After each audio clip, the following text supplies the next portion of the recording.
Hello and welcome to another episode of Rappler Talk Entertainment. I'm lifestyle and entertainment reporter Juno Reyes, and joining us today is singer-songwriter Kai del Rio. Hi! Hi! Welcome back to Rappler. I know, it's been so long. Thank you for coming out here despite the super bad I know, weather. thanks for having me. But, Yeah, so how have you been? Yeah, it's been a long time. Yeah, it's been a really long time. I've been okay. Just the past few days have been very nerve-wracking and but exciting because I've been waiting for this for a decade. So yeah, just Yes, I can imagine. taking everything in one day at a time. Yeah. I feel like that's the only way I can stay sane. Okay. Yeah. So to get things started, I wanted to go back to the very, very start Yeah. of your music journey. So can you tell us, how did you develop an interest in music? I think I wasn't given a choice. My siblings are all musicians, they're all in the arts, and I started piano lessons at a very early age. I was 4 or 5 years old. Wow, okay. And from then on, it was just like, okay, parang gusto ko yung feeling na to na nasa stage. Tapos, I ended up focusing more on music than school. Like school was sort of like the after school, but then when I would go home and practice piano, I felt like, okay, this is what I'm gonna do. But the thing about knowing what you're gonna do for the rest of your life when you're that young is how do you maintain the interest and passion for it. So I tried to do several different things, musical theater. I even got into hosting at a certain point. I wanted to go into radio. And then, I ended up doing songwriting camps when I was 21. So I did one here, Elements Camp, and then I did a camp in Spain, in Berkeley. And then after that, I started really learning what my songwriting style was. I started gigging, and then I did The Voice. And then I joined a band. Yeah. And then for the next decade, for my entire 20s, it sort of feels like a blur sa dami nang nangyari. Yeah. And then, so it's just been full force from 5 years old. But it's still pretty cool that even though you kind of had no choice, you started out having no choice but to take up music. It's nice that you kind of developed a really deep love for it as you got older. Yeah. Yeah, I felt like there was a certain point where I was choosing what to study for college. And medyo tinopak ako. Kasi I was like, I'm not gonna do music all of a sudden. And then I wanted to go into business, so I did business management. And then that few months I was trying to be a normal college, like business management student. It didn't feel like it was for me. Yeah. And then so I kind of strayed away and then applied for UP Music, and then that's where do not follow my lead. Ask your parents first. Funny, like music will really always find a way. Yeah. As in, go back medyo to you. hinahabol ako. Yeah. Sabi ko, and then after college, when I graduated, I graduated with a music degree, and then sabi ko, hindi muna ako magpa-piano because I was doing piano. So I was like, I'm gonna try something new. I'm gonna try playing the ukulele. And then that didn't last long also. Although I think that's what people know me best for, because I did The Voice audition with the ukulele. Yes, so for the longest time, I was the ukulele girl. Then after a while, hinabol pa rin ako ng piano. Kasi, I don't know, that's where I write songs, and then I would just translate it to ukulele during that time. Pero, wala, what's for you will really follow you in a really scary way, almost irritating, because ayoko na to, pero it's gonna find you. It's so scary to say, but yeah. And I'm really curious, who are your biggest musical influences that you think have shaped how you do music currently? I grew up listening to a lot of musical theater. Oh, okay. So yung mga Wicked, Rent. When I heard Rent the first time, I was like, whoa. I didn't think music could feel like this. And that's why early on, what I really wanted to do was musical theater. But I was not blessed with a powerful voice for that. So, and I learned that early on kasi nag-audition ako nung high school ako. Tapos parang, when I would see the people next to me in the audition, sabi ko, parang di ako bagay dito. I just do not have the skill set. And so I was into a lot of musical theater. Obviously, my siblings are a big inspiration to me. They're gonna be so upset because they're like, kung inspiration ko, bakit hindi ka kasing galing ko? I mean, it's like Cariño Brutal. But I just wanted to do what they were doing because it just seemed so cool that they would get on stage. Like even I remember my brother he was in a show band before, and he would try and sneak me out to watch his shows, and I remember crying because I was like, I want to be that so bad. So I think it's mainly my siblings who really inspired me to try it out. Were you the youngest in your family? Yeah, I'm the youngest of 5. And then my 4 older siblings ended up with art. I'm creative people as well. You know, singers, and my brother and sister are painters, and then my eldest brother and eldest sister are also like creative in their own ways. So there was really like all art. Yeah. Just at home. It's cool. I'm also the youngest, and I really relate to like wanting to emulate my older siblings and everything that they do, finding everything that they do so cool. Yeah. Diba? Parang I think that's the best part about being a bunso is, I don't know if I'm just saying this, but because we can relate, parang you sort of see what they're doing and you get the best parts from them. And then kind of adapt it to your own. Because when I would see them, and they're so technically good, my brothers and sisters are so technically good at what they do. It's like, how can I do that but I don't have the discipline that they do? So I was like, I'll just be Bibo. You know, I found that in songwriting naman. So that's where I kind of focused more on the whole diaristic process of songwriting. I really fell in love with it and then started listening to, you know, the main pop girls like Taylor Swift and all of that. And I really, like, I remember growing up and the only piano girls were Alicia Keys and Fiona Apple and Elton John. I mean, not like, he's a piano, you know, person. And then, so they were all really strong in their identity as musicians, because there's a lot of people who play guitar as a singer-songwriter, but the piano people are a little more insane in a good way. And I felt like I related more to that in terms of inspiration as a musician.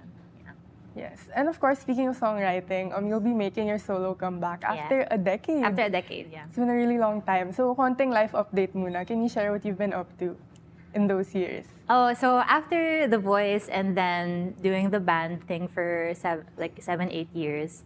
So in the pandemic, that was when I sort of figured, I think it's time to attempt this again. Because I also married a musician, and we're so different in our personalities, where I think if you're a bunso, like you're sort of obedient, like you follow your siblings talaga. My husband's an only child, and he just sort of followed his own path. Oh. Like he didn't listen to anyone, he was just sort of doing his own thing. And I found that so interesting. Kasi sabi ko, parang gusto ko yung ganyang freedom. Like to really just be, like express what I want to express. And I started writing these new songs, and they were very different from like the last time people heard my solo stuff. They're much more angry, much more gritty, and very, very real and raw. And parang with the landscape of the music scene now, where it's not limited na lang to heartbreak or love, I feel like there's space for different emotions in music. So that's always something I've thought about, like, is there still space for me in the music scene? But I think you sort of just have to do it, and then the space will find you. Yes. So I started to, let my friends hear it, and they're like, oh, okay ito.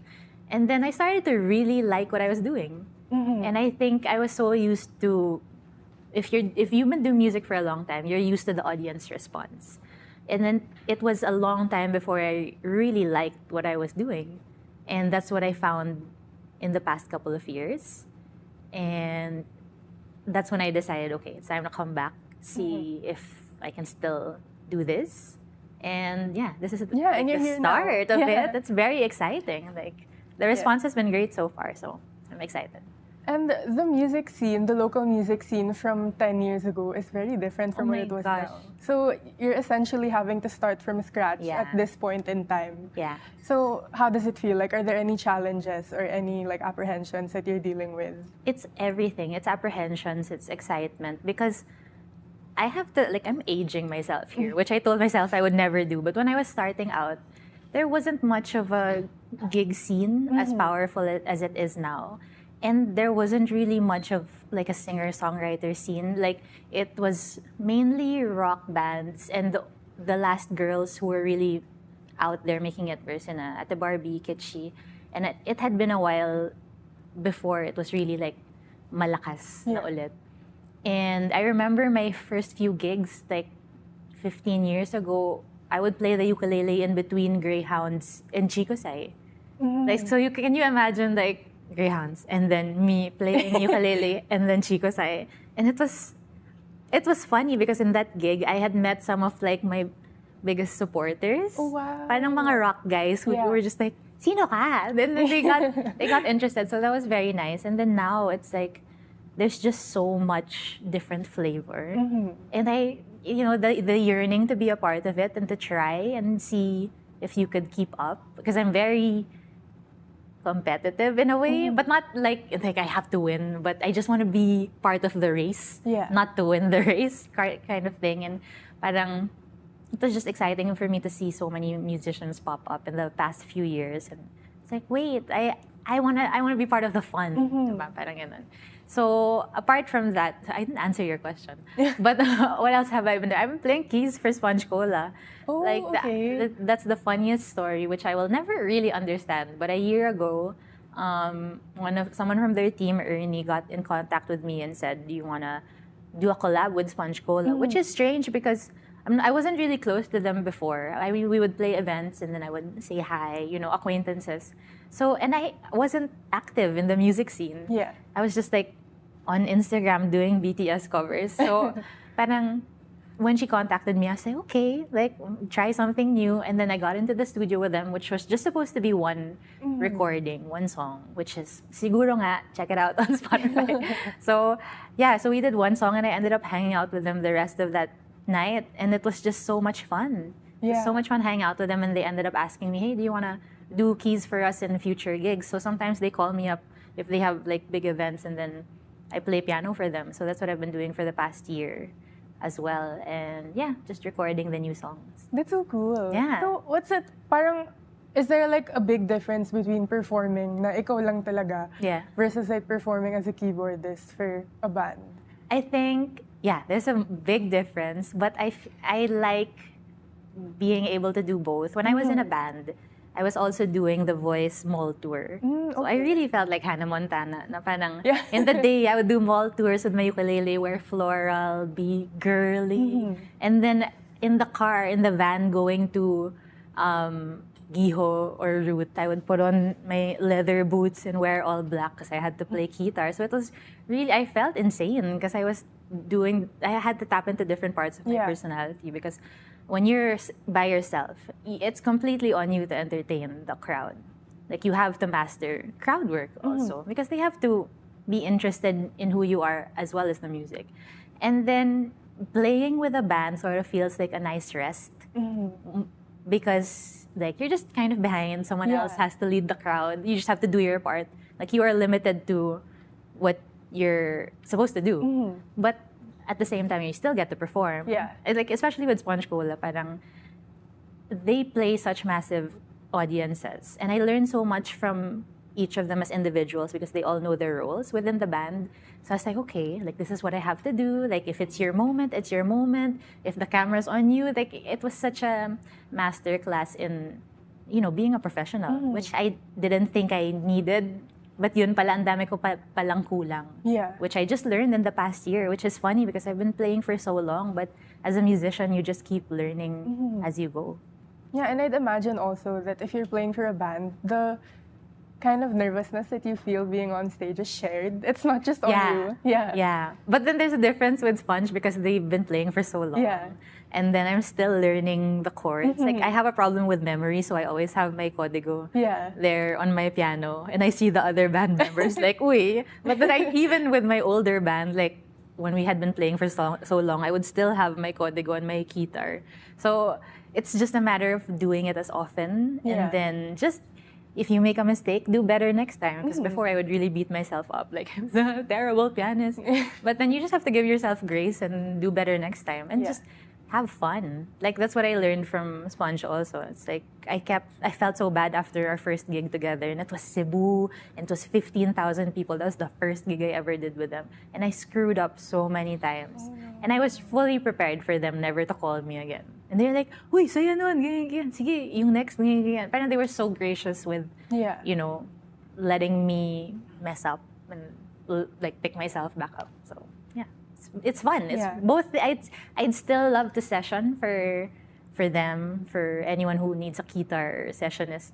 You know, I'd still love to do that because I feel like that's my rest. But I can't rest and just like sit down. I have to still perform. But you know what's okay? Like from an audience perspective, I never noticed talaga when musicians make mistakes on stage. Because obviously, like, you're there for the vibes, right? You're there for, like, to have fun. So, hindi mo naman naanohin na parang, ooh, like that person. Unless, like, it's another musician. Parang, hindi ka na yung chord doon eh. But then I try to not, before, like, my whole thing is, before you're a musician, you have to be a fan first. Yeah. Like, to be a good musician, you have to be a fan. Yes. Because you kind of, if you're just a musician and you're watching as a musician, the fun is kind of removed because you're too snooty. You're like, siguro kung ganitong chord, ganyan. Parang, because I also was in music school for the longest time where that was kind of the mentality. And parang, I didn't want it to be that way because it's pop music. Although siguro for different genres, you really have to be precise. But in pop music, it's just about feelings and emotions and if it can move people, diba? So that's what's important. If you're just honest and you're just authentic, I think that's what works. I don't even remember the question. I'm just talking and talking. It's okay. We got a lot of good answers out of it. So even if like we kind of strayed away, it's fine. That's gonna be like what's gonna happen or what's been happening. So like moving on now to the present, you are set to release your back-to-back singles very soon. No, I'm insane. Yeah. So to open up the conversation about it, can you share why did you decide to release 2 singles right off the bat, like instead of just doing siguro 1 single muna? Yeah, because I've been waiting so long, and I had just recorded these 2 songs, and I was like, I'm so impatient as a human being. Na if I release the first one, I wouldn't be able to wait until I had to release the second one, and also parang naisip ko, because these 2 songs I did are so different musically. Parang Ang Nag-iisa is so heavy and dark and angry and rock talaga siya. And then Storm Like Me is full-on sweeping ballad with strings and everything. And I was like, I thought it would be nice that people could, from the get-go, I'm coming back with a new name after 10 years, so this is what I have to offer. Parang I wanted a whole complete presentation right off the bat because, you know, it's been so long, so why wait pa? Diba? Parang I still have a lot like packed up and ready to go, pero just these 2 I felt like were representative of who I am currently or who I was in the past few years because I feel like when I wrote them, na-let go ko na yung feelings na yun. So I feel like maybe people out there can relate to either one. Yeah. Both, but hopefully one of them. So I needed to do the 2. Yeah. Yes, and since this is your comeback after a decade, I'd imagine that you also put a lot of thought and a lot of like work talaga into creating those 2 songs. So, do you mind like taking us through the creative process of each song? So let's start with Ang Nag-iisa. Okay. Ang Nag-iisa, I had this title in 2011, 2012. Because I'm a child of showbiz. Like, I'm not a child of showbiz, but like I grew up like watching ASAP ganyan. And I would see these like massive stars, like mega stars, star for all seasons. And I told myself, if I ever came back doing music, I want to have a title also. So iniisip ko parang Ang Nag-iisang Kaihonasan, ganyan. So I had this title. I was like, if I ever had a single, that would be the name of the song and the name of the album. Ang Nag-iisa, that's my name. Because I just felt I would visualize the album art, I would visualize everything, but I didn't have the song. So it took me, I didn't know what to write about when I had the title. It was just Ang Nag-iisa. Like, what would I write about? Being a star? Like, that's silly.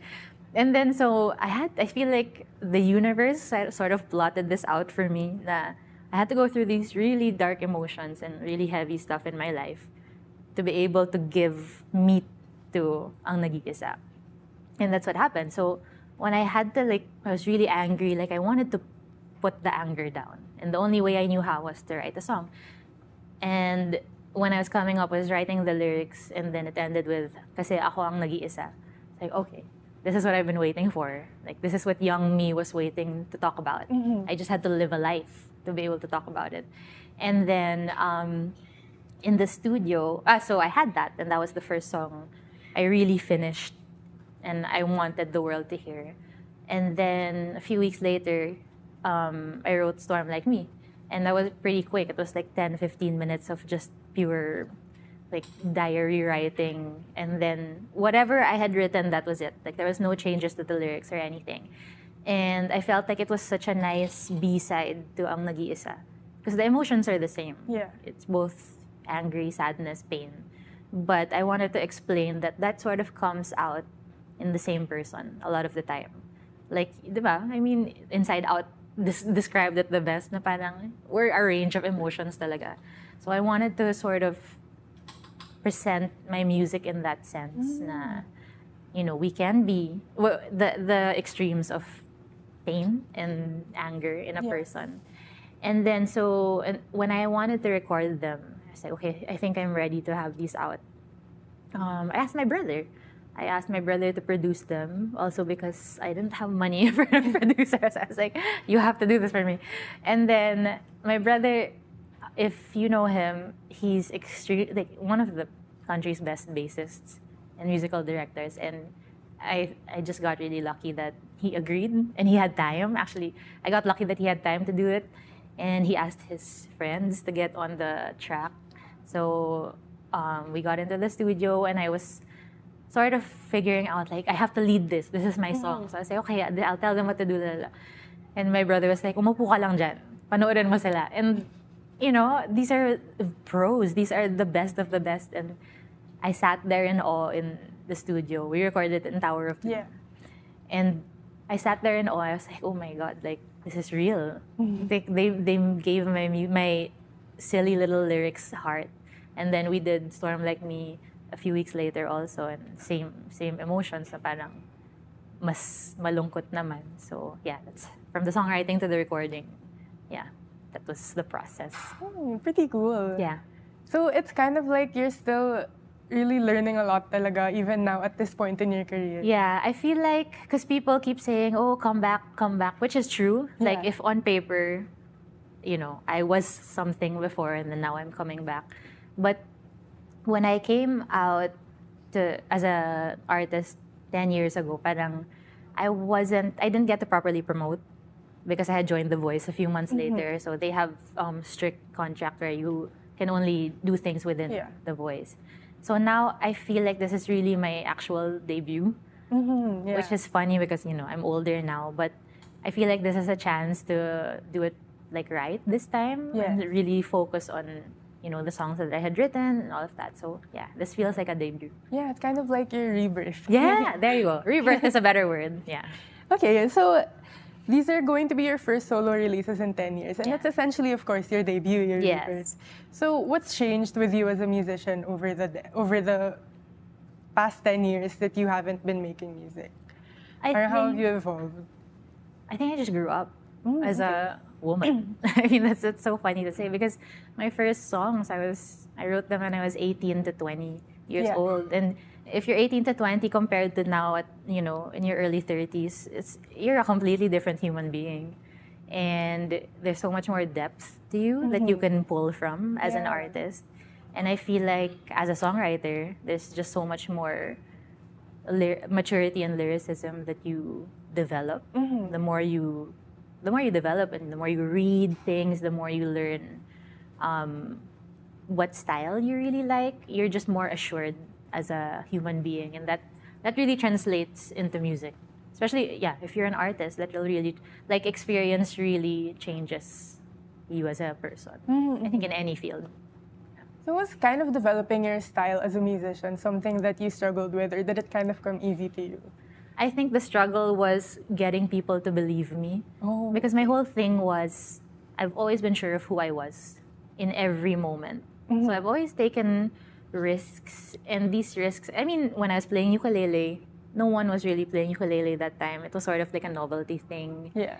And then people were like, oh, that's funny. And I was like, yeah, I'll do it. So I did that. And then when I did The Voice, people were giving me like stuff for that also. Parang tinatalikuran mo yung indie scene, ganyan, gusto mo mag-showbiz. Tapos ako parang, yeah, because I want to be able to reach a wider audience. Like, doesn't every artist kind of wants that also. That's just the avenue I chose. And it worked out for me. And then when I had left The Voice and people were telling me to pursue showbiz, I joined the band where I wasn't the front woman naman. But I just felt like I've always trusted my gut, and my gut has always paid off. And even leaving the band, like my gut was telling me, like, this is something you have to do.